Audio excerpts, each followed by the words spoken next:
Voice of Yoga. Welcome to the Institute for Personal Development, Kriya Yoga Ashram, where total consciousness is the new frontier. Kriya Yoga is union of the individual with the divine. Join us as we explore the practices to initiate this process.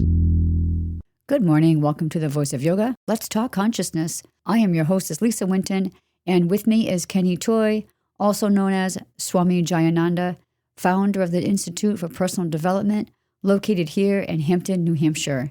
Good morning, Swami. Thank you for being here today. How are you?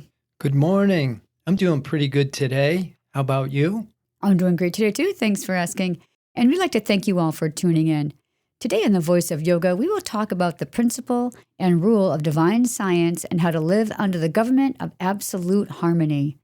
In this show, we will explain how spirit isn't a power we can use for personal interests, but a state of being one with the perfection of being. Listen as we discuss the idea of being still and knowing the truth, which liberates from the false belief. Welcome to the Voice of Yoga. We are talking consciousness. Join the Kriya Yoga Spiritual Advance to get the light in your soul and demonstrate spiritual power. Swami, the title of today's show is Application of Spiritual Power. And I think we'll let our listeners know what inspired this. This was from Joel Goldsmith's book, Realization of Oneness. This can be found in chapter 10, and I'll read it. If you are threatened with a tidal wave or a hurricane and wish to avoid the experience, know this truth. This threatening storm is not a thing at all. It is an activity of the carnal mind, and the carnal mind has no law, being, substance, or cause. Therefore, this storm is nothing but an image in thought, and an image in thought has no power. End of this quote. So, Swami, we've been working with the nature of spirit, the nature of prayer, and the nature of error. Can you give us a little bit more information about these? Well, yeah, this is what the title is all about, the application of spiritual power.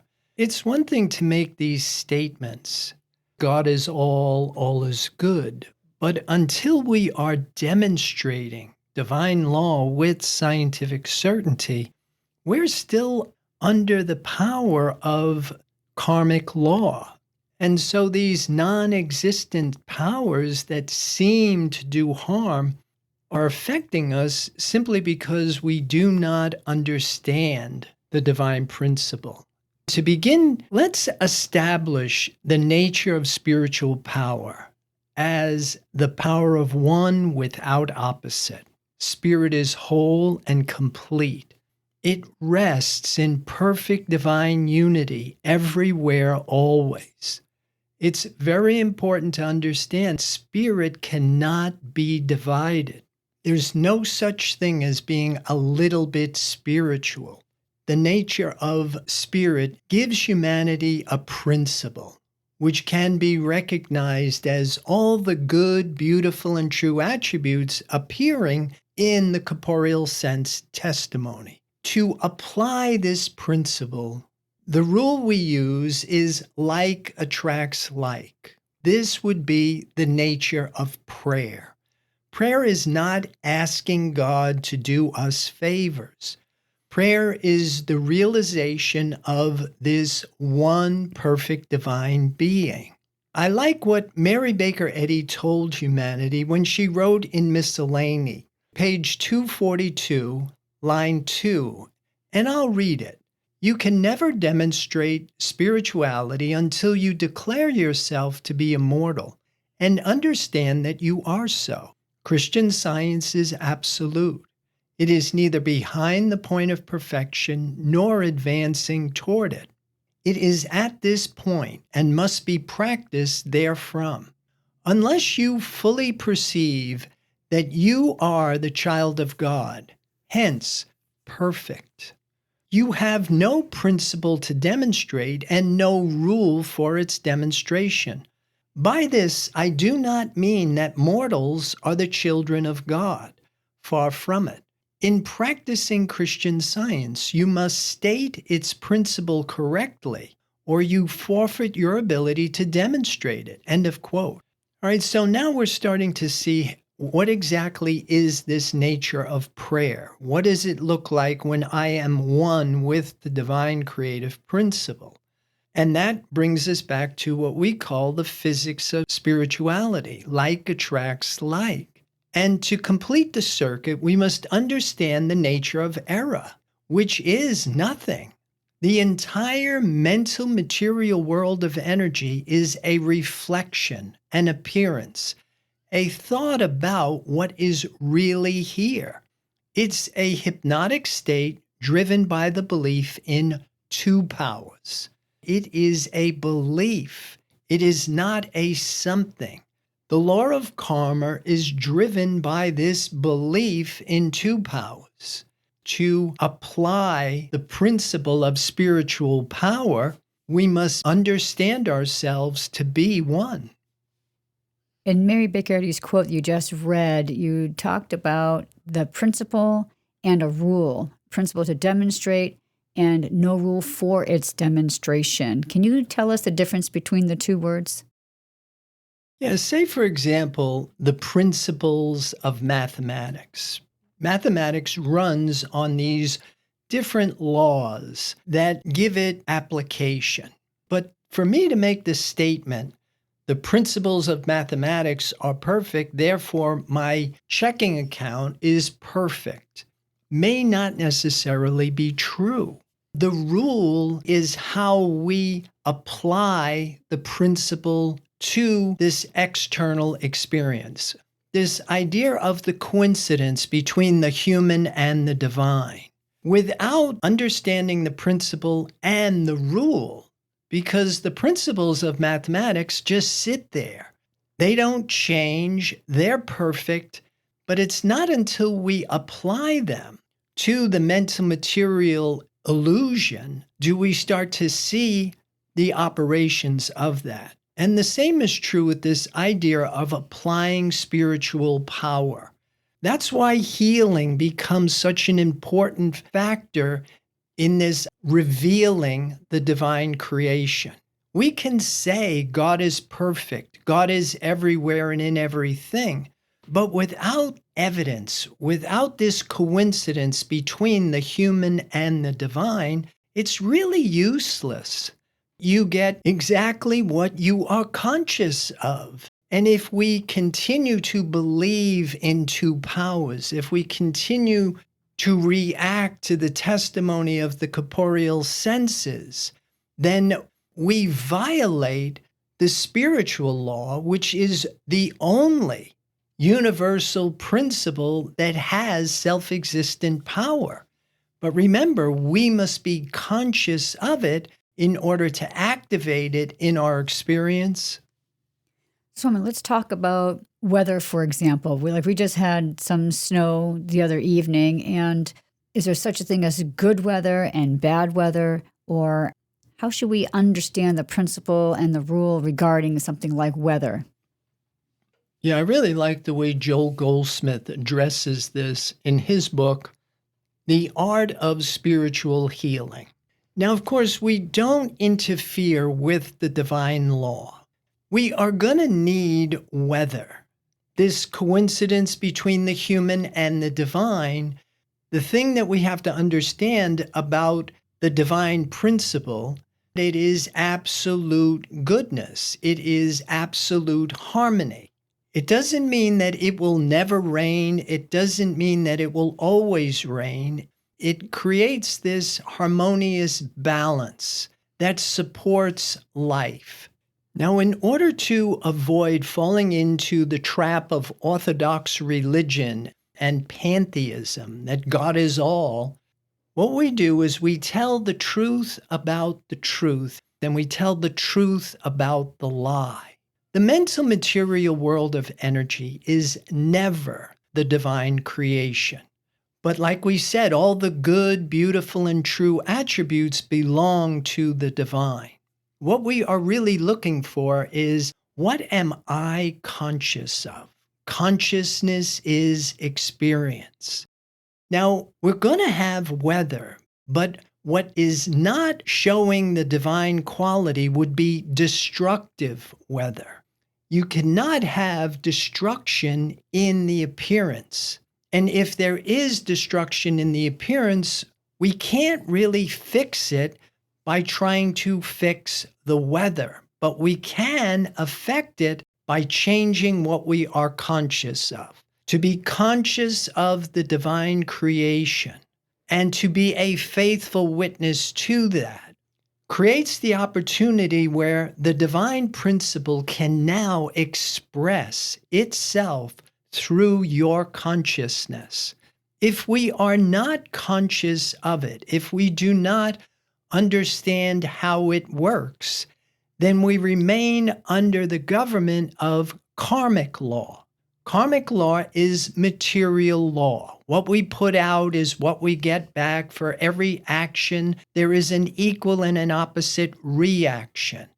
Karmic law goes on indefinitely until I really like what von Neumann told us, this idea of the chain, that once someone makes a measurement and there is the collapse of the wave function into a particle, that will remain until it is met by something that is not bound by the same rules. And this is where we start to understand the application of spiritual power. Spiritual power is not under the rule of two powers, but it is under the government of one power. And if we can understand ourselves in this oneness, in this unified state with the divine principle of absolute harmony, then we become that place where divine truth can reveal its magnificent work. So we have a passage here from Joel Goldsmith's book, The Art of Spiritual Healing, Chapter 2, and that's entitled, Is God a Servant? And I'll read it. Is there a God? How do I know there is a God? I have been told that there is a God. People say there is a God, and I have read books about God. But if I had to go on a witness stand and take an oath that I know there is a God, what would my answer be? Could I swear that I really do know that there is a God? What evidence do I have? Have I seen God face to face? Have I felt God within me? How would you answer such questions? Would you say, yes, I know there is a God, and this is what he is like? End of this quote. Swami, what are your thoughts about this? Yeah, I really think it's very important for us to know God aright and at the same time get away from a lot of the human concepts about God. Because in that beginning, man made God in his own image and likeness. And so we have this concept about God who has human qualities and at the same time supernatural powers. And like Joel Goldsmith says here, we think God is a servant for us. God is here to help us improve this human experience. And all of this is just bad information that negates the possibility of having this principle, this spiritual power, which is readily available everywhere, always. But in order for us to activate it, we must become conscious of it. But in order for us to be conscious of it, we learn that we need the mind of Christ, which means we have to develop a faculty that will be able to perceive the divine creation. But we have a mind, this mortal mind, and the way that we do it is we begin to educate mortal thought up to spiritual apprehension. And this is all part of the process we talk about. It's all relative. Everything affects everything. If we don't think right, if we don't breathe right, if we're not hydrated, the foods we eat produce cravings and disturbances. We find that we do not have a hospitable inner environment to invite this silence and stillness of the divine omnipresence into our awareness. And so we insist on hanging on to this false sense of existence, being controlled by forces that are beyond our scope of power, and we ask for favors. And then we wonder why sometimes they work, sometimes they don't.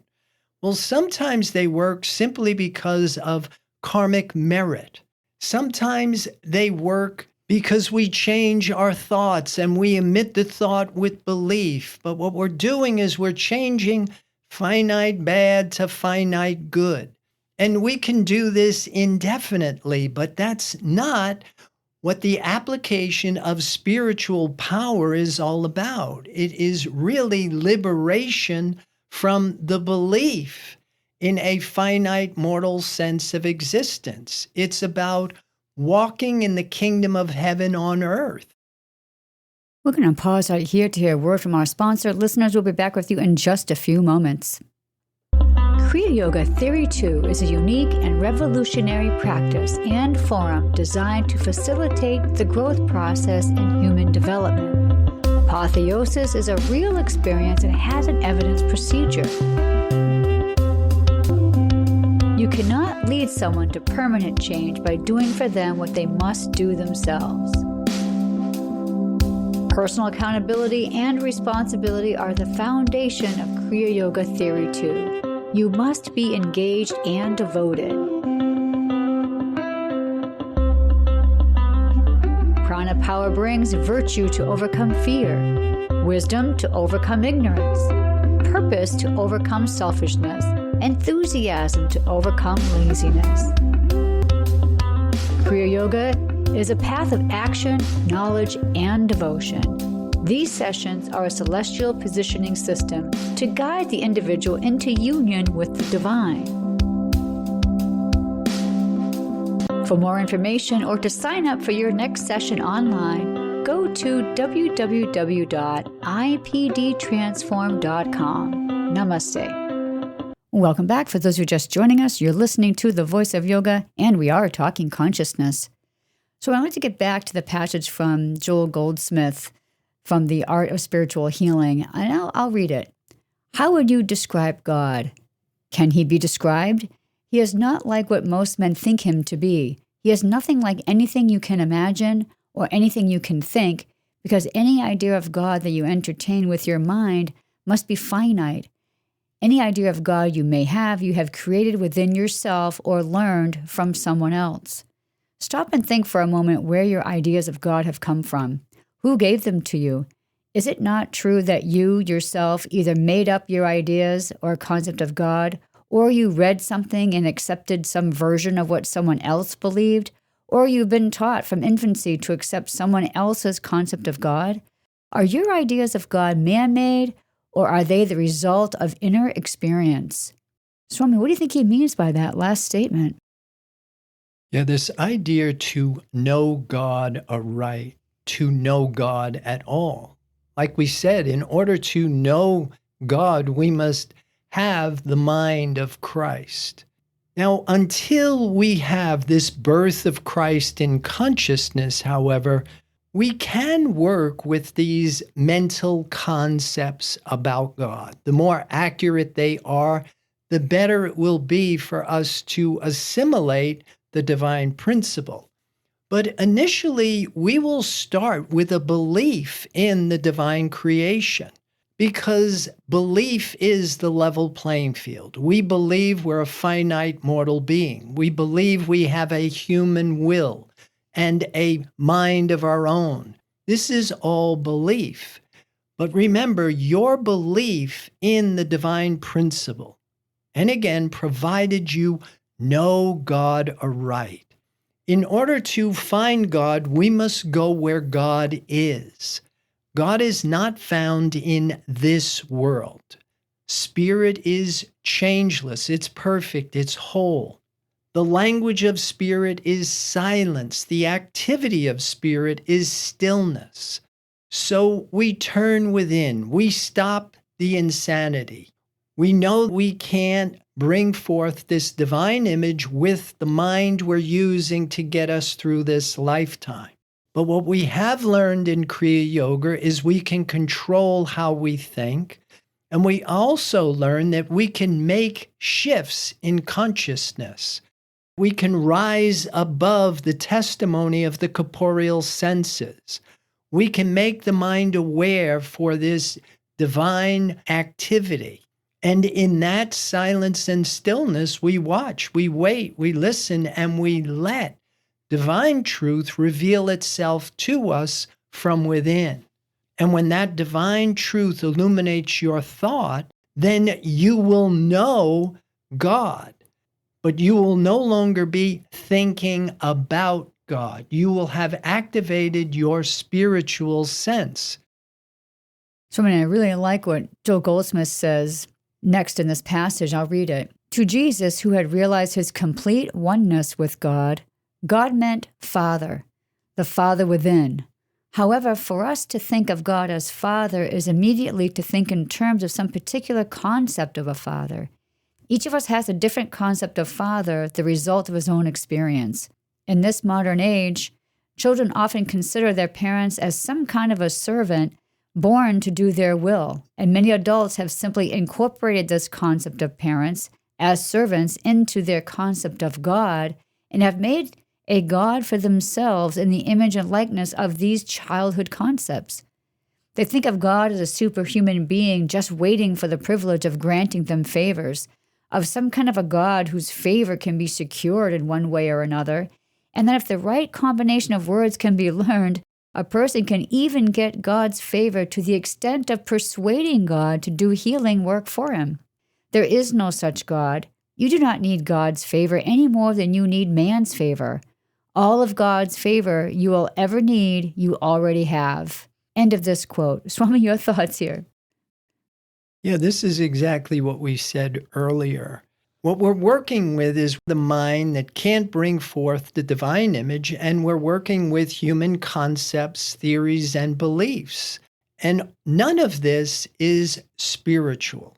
Spirit is beyond time, space, concept, belief, form, matter, beyond thinking, personal sense, human will.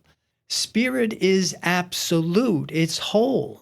This mental material world of energy is dualistic. I really like the writings and the talks of Joel Goldsmith. I find them to be extremely clear and accurate when it comes to understanding the nature of God. And in that same book, The Art of Spiritual Healing, he also wrote, if you will turn within and acknowledge that you do not know what Jesus meant when he referred to God as Father, and then wait for God to tell you what God is as Father, you may have an experience similar to mine. End of quote. So this is exactly what we are talking about here. We stop thinking, forming thoughts and opinions based on the information coming through our corporeal senses, and in that silence and stillness, we watch, wait, listen, and let divine mind reveal itself. And when you have that divine revelation, you'll know, because divine truth in consciousness resolves things into thoughts and exchanges the objects of sense for the divine idea. This is the fruits of the Spirit we are looking for. And like Jesus told us, if we don't bear fruit, then the Father purges us. So getting back to the title of the show, the application of spirituality, is it even possible for us to apply spirituality in our day-to-day existence? Yeah, the Bible says, ask in my name, which is my likeness. Only spirit knows spirit, or as we said, like attracts like. We must know ourselves in the way we are known by the Creator in order to receive divine revelation. Born of spirit, or birth of Christ in consciousness, delivers the faculty which perceives absolute unity. Spirit rests in perfect divine unity. Mortal sense works on contrast, and it is in constant change. And because it isn't whole, it is in a continuous search for unity. So it's this restlessness most of us are struggling with, our inability to be still, because we can't come out of identifying with the physical form. In order to do this with any kind of success, we must attune the mind-body complex to the divine idea. This is experienced by rebirthing the body in spirit. Now, when spiritual truth illuminates your thought, the realization immediately comes, there is only one life, one being, everywhere, always. This dissolves the belief in the false sense of existence, a separate sense of self. It also eliminates the belief in all of the problems that come with this separation mentality. Now, we don't make ourselves spiritual. We come out of the belief we are something other than the one perfect divine life. The purpose of this incarnation is for us to glorify the Creator. The only way we can worship the Creator is in spirit and truth. We glorify the Creator by accepting ourselves to be one with the divine principle, and in doing that, we become that place where the divine principle can now function through what seems to be a personal sense of I and reveal the truth of the divine creation. God is running a perfect universe. What we are experiencing through our corporeal sense testimony is not the divine creation. It is a reflection. It is a thought about it. And once we come out of that hypnotic state, driven by this belief in two powers, and we know the truth, then that sets us free from the belief. And as the Bible says, be still and know I am God. So as you were talking, just reminded me of the parable that Jesus was telling the disciples about the vine. And I think might be maybe a good story just to relay here. Oh, exactly. I am the vine and you are the branches, and no one goes to the Father except through the vine.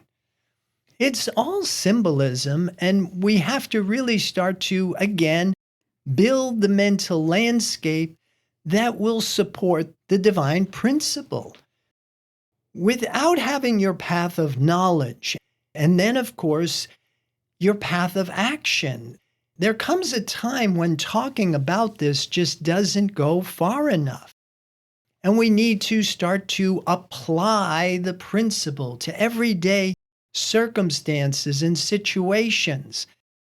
And initially, we do it just like you would learn to play a musical instrument or learn a martial art or any kind of athletic endeavor. You take your small steps. It's structure and form, precision and accuracy, and then comes speed and power.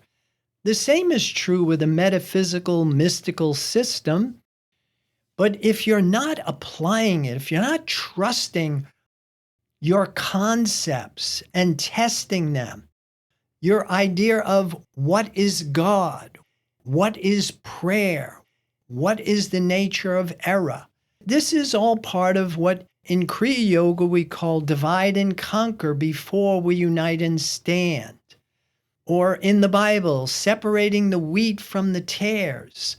The separation must come first, and then we start to put the pieces back together in the way they are designed to reveal the truth. Life is perfect.